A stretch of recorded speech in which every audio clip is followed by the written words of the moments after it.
Hi hello friends, ಹೇಗಿದ್ದೀರಾ friends? ಇವತ್ತು ನಾನು ಮಾಡ್ತಾ ಇರೋದು ಮನೆಯಲ್ಲಿಯೇ ನಾವು ಒಂದು ಕುನಾಫಾ ಮಾಡೋಣ ಅಂತ ತಯಾರಿ ಮಾಡ್ತಾ ಇದ್ದೇವೆ. ತುಂಬ ಈಸಿಯಾಗಿ ಮಾಡುವಂತಹ ಕುನಾಫಾ ಅಂತಲೇ ಹೇಳ್ಬೋದು. ಇದಕ್ಕೆ ಜಾಸ್ತಿ ಏನು ಇಂಗ್ರೀಡಿಯೆಂಟ್ಸ್ ಇಲ್ಲ. ಹೊರಗಿನದ್ದೇ ಎಲ್ಲ ತುಂಬಾ ಅದು ಇದು ಎಲ್ಲ ಹಾಕಿ ತುಂಬಾ ಹೆವಿ ಮಾಡ್ತಾರಲ್ವ, ಆ ಥರ ಏನೂ ಇಲ್ಲ. ಆದರೂ ತುಂಬ ಟೇಸ್ಟಾಗಿ ಬರುವಂತಹ, ತುಂಬ ಈಸಿಯಾಗಿರುವಂಥ ಸಿಂಪಲ್ ಕುನಾಫಾ ಅಂತಾನೆ ಹೇಳ್ಬಹುದು. ನೀವು ಕೂಡ ನಿಮ್ಮ ಮನೆಯಲ್ಲಿ ಖಂಡಿತ ಇದನ್ನು ಟ್ರೈ ಮಾಡಬಹುದು. ಜಾಸ್ತಿ ಏನು ಇಂಗ್ರೀಡಿಯೆಂಟ್ಸ್ ಇದಕ್ಕೆ ಹಾಕ್ಲಿಕ್ಕಿಲ್ಲ. ಏನೆಲ್ಲ ಹಾಕ್ತಾ ಇದ್ದೇವೆ, ಹೇಗೆ ಮಾಡ್ತಾ ಇದ್ದೇವೆ ಅಂತ ತಡ ಮಾಡೋದು ನೋಡ್ಕೊಂಡು ಬರೋಣ. ಇಲ್ಲಿ ನೋಡಿ, ಇಲ್ಲಿ ನಾನು ಇದರಲ್ಲಿ 1 ಗ್ಲಾಸಷ್ಟು ಮಿಲ್ಕ್ ತಗೊಂಡಿದ್ದೇನೆ, ಹಾಲನ್ನು ತಗೊಂಡಿದ್ದೇವೆ. 1 ಲೋಟೆ ನೋಡಿ, 1 ಲೋಟೆ ಒಂದು ನೀಟಾದಂತಹ ಪಾತ್ರೆಗೆ ಹಾಕೋಣ. ಅಂದರೆ ನಾವು ಇದರಲ್ಲಿ ಏನು ಪದಾರ್ಥ ಮಾಡಿರಬಾರ್ದು ಪಾತ್ರೆಯಲ್ಲಿ, ಇಲ್ಲಾಂದರೆ ಹಾಲು ಒಡೆತದಲ್ಲ. ಹಾಲು ಬಿಸಿ ಮಾಡ್ತೇವೆ, ಅದರಲ್ಲೇ ತಗೊಳ್ಳೋಣ ಒಂದು ಒಳ್ಳೆ ನೀಟಾದ ಪ್ಯಾನಲ್ಲಿ. ಆಮೇಲೆ ಇದಕ್ಕೆ ಮಿಲ್ಕ್ ಮೇಟ್ ಹಾಕಬೇಕು ನೋಡಿ. ಈ ಥರ ಮಿಲ್ಕ್ ಮೇಟ್ ಚೆನ್ನಾಗಿ, ಸ್ವಲ್ಪ ಸಿಹಿ ಎಲ್ಲ ಇದರಲ್ಲೇ ಇರಬೇಕು, ಆ ಥರ ಮಿಲ್ಕ್ ಮೇಟ್ ಹಾಕಬೇಕು. ಮಿಲ್ಕ್ ಮೇಟ್ ಹಾಕಿದ ಮೇಲೆ ಈ ಹಾಲನ್ನು ಚೆನ್ನಾಗಿ ಕುದಿಸೋಣ. ಅಲ್ಲಿ ಹಾಲು ಕುದೀತಾ ಇರಲಿ. ಇಲ್ಲಿ ನಾವು ಕುನಾಫಾದ ಇದನ್ನು ತಯಾರಿ ಮಾಡೋಣ. ಸೇವಿಯ ಇಲ್ಲಿ ಈ ಥರ ಸಪೂರದ, ಅಂದರೆ ಬಾರಿಕ್ ಸೇವಿ ಹೇಳ್ತಾರೆ, ಅದು ಇರ್ತದಲ್ವಾ, ಅದನ್ನು ತಗೊಂಡು ಅದಕ್ಕೆ ಹಾಲಿನ ಹುಡಿಯನ್ನು ಹಾಕಬೇಕು. ಹೀಗೆ ಹಾಲಿನ ಹುಡಿಯನ್ನು ಹಾಕಿ, ಅಂದರೆ ಮಿಲ್ಕ್ ಪೌಡರನ್ನು ಹಾಕಿ ಇದನ್ನು ಈ ಥರ ಚೆನ್ನಾಗಿ ಮಿಕ್ಸ್ ಮಾಡಬೇಕು. ಸ್ಲೋ ಗ್ಯಾಸಲ್ಲಿ ನೋಡಿ, ಇದು ಹಾಲಿನ ಹುಡಿ ನೋಡಿ, ಇದನ್ನು ಸ್ಲೋ ಗ್ಯಾಸಲ್ಲಿ ಮಿಕ್ಸ್ ಮಾಡಬೇಕು ನೋಡಿ. ಈ ಥರ ಮೆಲ್ಲನೆ ಮಿಕ್ಸ್ ಮಾಡಬೇಕು. ಸ್ಪೀಡ್ ಇಡಬೇಡಿ, ಗ್ಯಾಸ್ ಸ್ಪೀಡ್ ಇಟ್ಟರೆ ಏನಾಗ್ತದೆ ಸ್ಪೀಡ್ ಇಟ್ಟರೆ ಎಲ್ಲ ಸ್ವಲ್ಪ ಇದು ಕರಿದು ಹೋಗ್ತದೆ. ಈ ಥರ ಸ್ಲೋದಲ್ಲಿಯೇ ನಮಗೆ ಸ್ವಲ್ಪ ಫ್ರೈ ಮಾಡ್ಕೊಳ್ಬೇಕು. ಆಮೇಲೆ ಇದಕ್ಕೆ ತುಪ್ಪ ಹಾಕಬೇಕು. ತುಪ್ಪ ಹಾಕೋದ್ರಿಂದ ತುಂಬ ಚೆನ್ನಾಗಿ ಪರಿಮಳ ಬರ್ತದೆ. ಎಣ್ಣೆ ಎಲ್ಲ ಹಾಕಿದರೆ ಅಷ್ಟೇನು ಪರಿಮಳ ಬರುವುದಿಲ್ಲ. ನಿಮ್ಮ ಮನೆಯಲ್ಲಿ ತುಪ್ಪ ಇಲ್ಲ ಅಂದರೆ ಪರವಾಗಿಲ್ಲ, ಎಣ್ಣೆ ಕೂಡ ಹಾಕ್ಬೋದು ನೀವು. ನಿಮಗೆ ಅಂದರೆ ಪರಿಮಳ ಅಷ್ಟೊಂದು ಚೆನ್ನಾಗಿ ಬರುವುದಿಲ್ಲ ಅಷ್ಟೇ. ಈಗ ಇದು ನೋಡಿ, ನಮ್ಮ ಇಲ್ಲಿ ಸೇವಿಯಾ ಅಂತೂ ರೆಡಿಯಾಗಿದೆ. ಈಗ ಇದಕ್ಕೆ ಡ್ರೈ ಫ್ರೂಟ್ ಹಾಕೋಣ. ಡ್ರೈ ಫ್ರೂಟ್ ಅಂತೂ ನೀವು ನಿಮ್ಮ ಮನೆಯಲ್ಲಿ ಯಾವುದುಂಟು ನಿಮಗೆ ಇಷ್ಟವಾದಂಥ ಡ್ರೈ ಫ್ರೂಟ್ ಹಾಕಿ.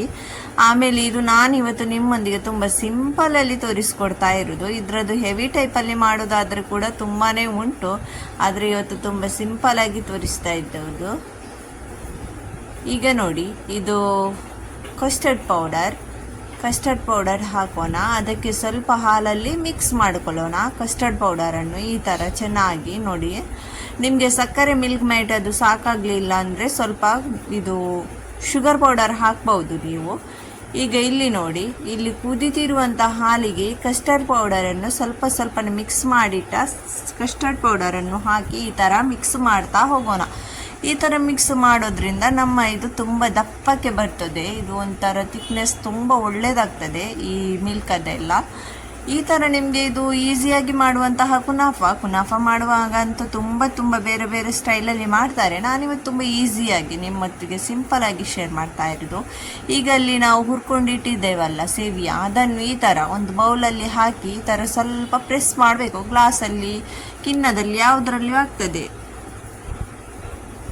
ಈ ಥರ ಸ್ವಲ್ಪ ಚೆನ್ನಾಗಿ ಅಲ್ಲಿಗೆ ಪ್ರೆಸ್ ಮಾಡಿ ಅದರ ಮೇಲೆ ಈ ನಮ್ಮ ಕಸ್ಟರ್ಡ್ ಪೌಡರ್, ಹಾಲೆಲ್ಲ ಮಿಕ್ಸ್ ಮಾಡಿಟ್ಟಂಥ ಲಿಕ್ವಿಡ್ ಇತ್ತಲ್ವ, ಅದನ್ನು ಹಾಕಬೇಕು. ಬಿಸಿ ಹಾಕಬಾರ್ದು, ತುಂಬ ತಣ್ಣಗಾದ ಮೇಲೆ ಅದನ್ನು ಹಾಕಬೇಕು ನೋಡಿ ಈ ಥರ. ಆಮೇಲೆ ಮತ್ತೊಂದು ಲೇಯರಲ್ಲಿ ಈ ಥರ ಮತ್ತೆ ಹಾಕಬೇಕು ಈ ಸೇವಿಯಾ. ಈ ಥರ ಲೇಯರ್ ಹಾಕಬೇಕು ನೋಡಿ. ಬಿಸಿ ಹಾಕಬೇಡಿ, ಎಲ್ಲ ಕರಗಿ ಹೋಗ್ತದೆ, ಎಲ್ಲ ಸರಿಯಾಗಿ ಬರುವುದಿಲ್ಲ. ಅದೆಲ್ಲ ಅಲ್ಲಿ ಹಾಲಲ್ಲಿ ನಾವು ಕಸ್ಟರ್ಡ್ ಪೌಡರ್, ಮಿಲ್ಕ್ ಮೇಟ್ ಎಲ್ಲ ಹಾಕಿಟ್ಟು ಅದನ್ನು ತಣ್ಣಗಾಗಲಿಕ್ಕೆ ಬಿಡಬೇಕು. ಆಮೇಲೆ ಈ ಥರ ಮತ್ತೆ ಇದನ್ನು ಸೆಟ್ ಮಾಡೋಣ. ಒಂದು ಗ್ಲಾಸ್ ಯಾವುದ್ರಲ್ಲೂ ಸೆಟ್ ಮಾಡ್ಬೋದು. ಚೆನ್ನಾಗಿ ಸೆಟ್ ಮಾಡಬೇಕು ಸ್ವಲ್ಪ. ಆಮೇಲೆ ಮತ್ತೆ ಇದರ ಮೇಲೆ ಇನ್ನೊಂದು ಲೇಯರ್ ಆಗಿ ಇದನ್ನು ಹಾಕೋಣ. ಈಗ ನೋಡಿ, ಇಲ್ಲಿ ಅಂತೂ ಈಗ ಆಯ್ತಲ್ವ. ಈಗ ಮೇಲಿಂದ ಸ್ವಲ್ಪ ಇದು ಇದನ್ನು ಕೂಡ ಹಾಕಬೇಕು. ತುಂಬ ಟೇಸ್ಟಾಗಿರ್ತದೆ ಇದು. ಸಿಂಪಲಾಗಿ ಮಾಡುವಂತಹ ಕುನಾಫಾ. ನಾವು ಬೇರೆ ಎಲ್ಲ ತುಂಬ ಖರ್ಚಾಗ್ತದಲ್ವ ಕುನಾಫಾ ಮಾಡೋದಂದರೆ, ಯಾರು ಮಾಡೋದಿಲ್ಲ, ಎಂಥದ್ದು ತುಂಬ ಖರ್ಚುಂಟಂತ.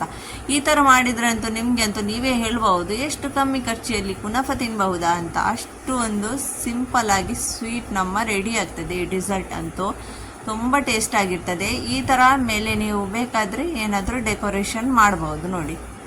ಈ ಥರ ಡ್ರೈ ಫ್ರೂಟಲ್ಲಿ ಪಿಸ್ತಾ ಏನು ಬೇಕಾದರೂ ಹಾಕಿ, ಡ್ರೈ ಫ್ರೂಟ್ ಎಲ್ಲ ನಿಮ್ಮ ಇಷ್ಟವಾದ್ದು ಹಾಕಿ. ನಿಮಗೆ ಯಾವ ಡ್ರೈ ಫ್ರೂಟ್ ಇಷ್ಟ ನೀವು ಹಾಕ್ಬಾರ್ದು. ನಮ್ಮಮ್ಮ ಇಷ್ಟ ಅಲ್ವಾ ಡ್ರೈ ಫ್ರೂಟ್, ಒಬ್ಬೊಬ್ಬರಿಗೆ ಒಂದೊಂದು ಇಷ್ಟ ಇರೋದಿಲ್ಲ ಅಲ್ವಾ.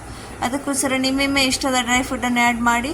ಆಮೇಲೆ ಮೇಲಿನಿಂದ ಸ್ವಲ್ಪ ಮಿಲ್ಕ್ ಮೇಟ್ ಹಾಕಿ. ಈ ಥರ ಸ್ವಲ್ಪ ಸ್ವೀಟ್ಗೋಸ್ಕರ ಹಾಕಿದ್ದು. ತುಂಬ ಚೆನ್ನಾಗಿ ಬಂದಿದೆ ಅಲ್ವಾ? ತಿನ್ನಲಿಕ್ಕೆ ಕೂಡ ಅಷ್ಟೇ ಸೂಪರ್ ಇತ್ತು. ನೀವು ಕೂಡ ಟ್ರೈ ಮಾಡಿ. ಚಾನೆಲ್ಗೆ ಸಬ್ಸ್ಕ್ರೈಬ್ ಆಗಲಿಲ್ಲ ಅಂದರೆ ಸಬ್ಸ್ಕ್ರೈಬ್ ಆಗಿ. ನೆಕ್ಸ್ಟ್ ಸಿಗ್ತೇನೆ ಇನ್ನೊಂದು ವಿಡಿಯೋದಲ್ಲಿ.